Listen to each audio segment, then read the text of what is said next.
Hello, my name's Oliver Dowding and I'm here to tell you why homeopathy worked for me. Or more accurately, why it worked for my dairy cattle. Because I'm a farmer and I'm not really talking about me, I'm talking about huge animals and their response to homeopathy. It's very good. Very surprising perhaps, especially if you're of a cynical or sceptical persuasion. Funny how those big animals don't lie, they don't deceive, they don't cheat. They just respond, and very effectively too. 15 years, 300 dairy cattle, 200 young stock, that's all the baby calves and upwards. Perhaps 20 different people over that time span, giving them the remedies of one sort or another. Always under the supervision of a professional veterinarian, or a series of veterinarians from the local practice. Never really came across animal welfare problems. We were never in trouble with anybody. So did homeopathy work, or was it just magic? I know the answer, and I suspect deep down so does everybody else of the conventional persuasion who saw what we were doing. It just was a little bit uncomfortable and it went against what they'd been trained in. So, we had a farm, nearly 1,000 acres, 300 dairy cows, 200 young stock. Herdsman who'd never come across homeopathy before, and a farmer, me. And I hadn't either. But I was always game for a challenge.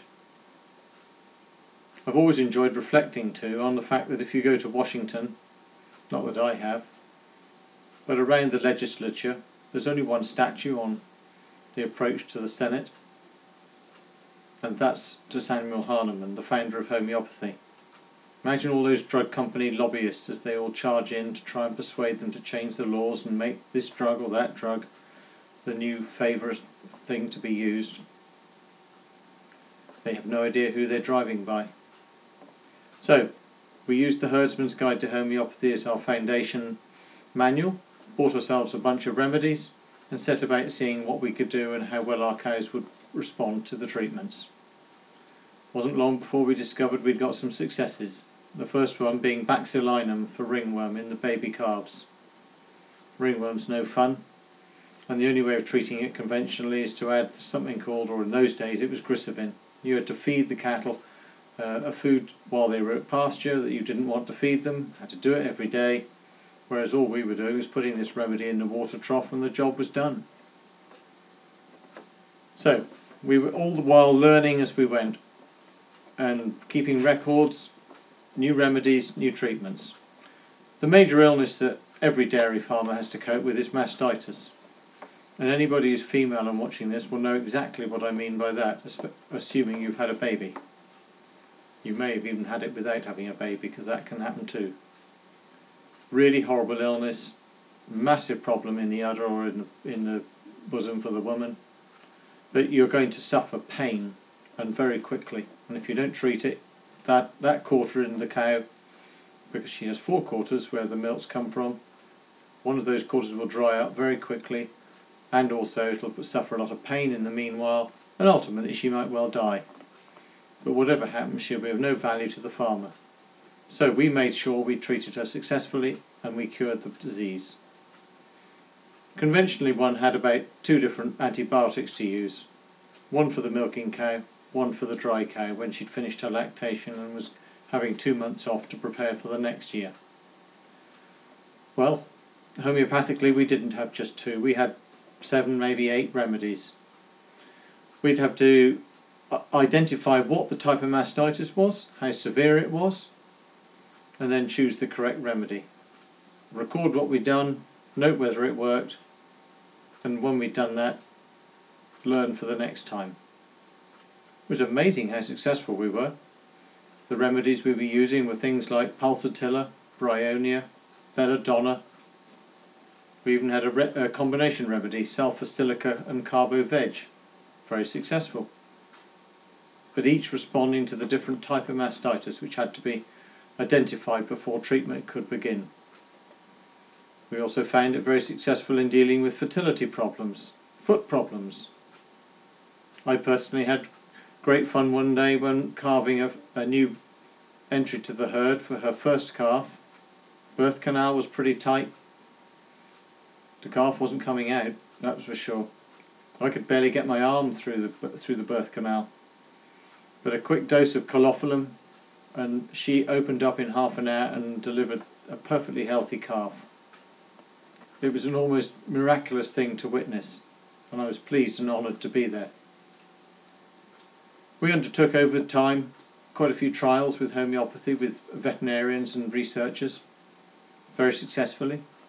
They were from Bristol University, other universities. They found that we were getting the same results as the conventional farmer. It was interesting. Why was our homeopathic remedy so successful? It was. The cow was responding. The cow didn't know about lying and deceiving and cheating. Good old cows. We had to, of course, embrace top management to make sure we didn't unduly suffer illnesses. So we had to make sure prevention was always a #1 priority. But we had no fears because also, if we didn't find the homeopathic remedy to work, we could fall back on the drug. But because we weren't overusing the antibiotic or other drugs, we weren't going to cause any resistance problems. But we did have that fallback position, and I'm very glad we had it. I'm not in any way decrying conventional medicine, I'm just saying that there's another way to do things, and that it does work, when these animals tell me. I've met over years every sort of cynicism and scepticism and critic that you can imagine. I've always been impressed by the number of them who've gone away, and sometimes they've tried homeopathy and found that it worked for them too. The critics, interesting really, they're often scientists who you would expect to be open-minded people because they're looking for discovery, looking for new ways of doing things. That they come bounding in with all sorts of reasons as to why it won't work. Rather than trying it and seeing whether it would work. Einstein once said, "It's unusual for curiosity to survive a formal education." Interesting, isn't it? You find that the people who don't like homeopathy, they revert back to what they call sound science. I'm not sure that it is so sound, and I'm certain it's not the only science that we could be using. Some people think that we're just using sugar pills, or in our case we're using a liquid, so we're using alcohol as the carrier for the homeopathic remedy. The cow never saw us coming. She never knew what we were doing. She couldn't read the books. She couldn't see the bottles. Didn't see the syringe coming towards her. She was often usually facing the other way because we were in the milking pit and she was looking into her feed manger. Never even knew she'd been treated. No lies, no deceit, no cheating. Just responding. Had we been getting all this wrong, the vet would have been telling the RSPCA and all the other authorities who are responsible for overseeing livestock management on farms, and we would have been in court for animal welfare and cruelty charges. Our milk was monitored and tested, same criteria, same standards as conventional herds. We met all the necessary standards, and often we were in the top band for hygiene, which is a measure of the residual level of mastitis in the herd. Finally, I'd like to promote to you an organisation that's educating other farmers in the use of homeopathy.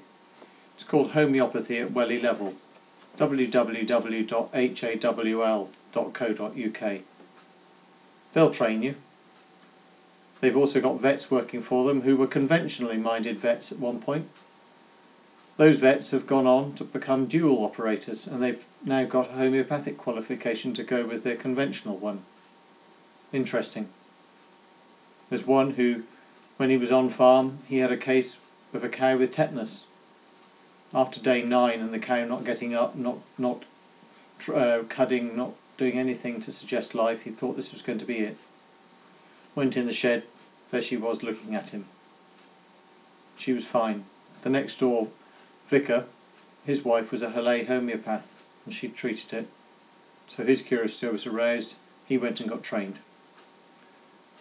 Hall, or Homeopathy at Welly Level, have done very well. Last year They came third in the Farmers Weekly. That's a conventional magazine, probably the most widely read in the farming industry. They have an awards ceremony, and the category they were in was the Livestock Advisor of the Year. Came third amongst all the conventional people, selected by conventional judges. Well done to the team. I can tell you, homeopathy worked for me. It worked for my huge animals. They didn't lie, they didn't deceive, they just responded. You try it too, you'll be surprised. This is Oliver Dowding telling you. Homeopathy, there's more to it than many people think. Bye bye.